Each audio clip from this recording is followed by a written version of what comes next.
Wall slides can be performed from two positions. Standing, which I would argue is the more difficult of the two. What you're going to look to do is set up against the wall. Distance with your feet from the wall can vary depending on your ability to perform the movement. So the further away your feet are, the easier you'll be able to perform the movement, okay? What we're looking to do is have the lower back on the wall, mid back on the wall, upper back on the wall, as best as you can. Now, abs want to be tight, which might, depending on the size of your butt, create a little bit of space where the lower back is against the wall. If that's the case, that's unavoidable. Just be aware of that, okay? But what we're gonna, when we perform the actual movement, we don't want that position to, that space at the lower back to change, okay? So from the wall position, standing, I'm gonna look to set up, taking my arms back towards the wall, abs are tight, keeping my back pressed on the wall, and then from there, I'm gonna look to slide my arms up the wall as best I can. As my hands travel up the wall, I've got to keep my abs tight, core engaged. And I'm also looking to slide the shoulders down so that I'm not shrugging up. I'm keeping the shoulder packed down in the socket as the hands travel up the wall. Abs are tight. Get as high as I can, move towards as locked arms as I can, keeping the abs tight, keeping the shoulders sliding down my back. And then move back down out of the position. As you pass the hand up the wall, ideally I want the wrist to be moving back to the wall. So I don't want the arm traveling up and the kind of fingertips tracing the wall and you think that you're really close to the wall, but the truth is, you know, you've got a good 3-4 inches of distance between your actual forearm and wrist and the wall, and you're kidding yourself that the fingertips are tracing the wall.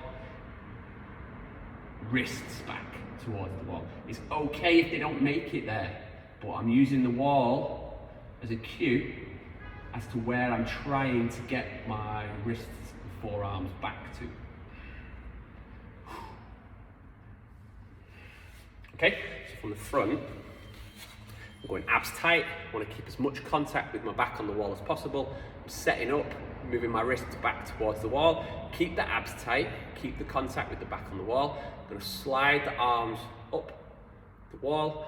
Careful not to be shrugging the shoulders. Everything stays tight. I move up overhead into this position. See how there's space between my shoulders and my ears. Don't want to be in this position. Try and avoid going too wide because that'll make the movement overly easy.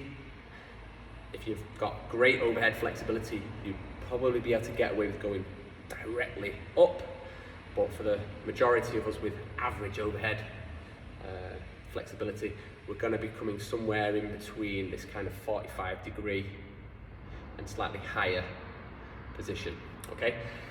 Like I said, you can perform that with your feet closer to the wall. As you come closer to the wall with your feet, straight away, your body will be being forced away from the wall, so it's much harder to keep the back at the wall and then keep your arms back also. So it's a bit of a play, a bit of trial and error, and it takes a little bit of playing around with just to get familiar with how far off the wall we should stand with our feet to be able to execute that with the best technique possible for you at that current scenario that you're in. If it feels easy, like I said, take the heels tight to the wall, get the abs tight, see how it is then.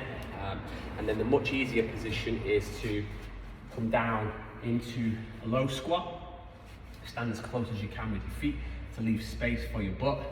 That automatically forces my back flat to the wall. And I don't have to worry so much about what's going on with the ribs, whether they're flaring, whether there's contact with the wall with my back, because it's kind of imposed on me. Then from there, I can focus much more on what's going on in the shoulders, kind of forget about the rest of the body almost. Still got to be a little bit mindful that I'm not kind of turning it into a back bend. There is the ability to get a little bit of extra distance off the wall, but for the best part of it, being in this low squat position kind of takes care of what the rest of the body should be doing.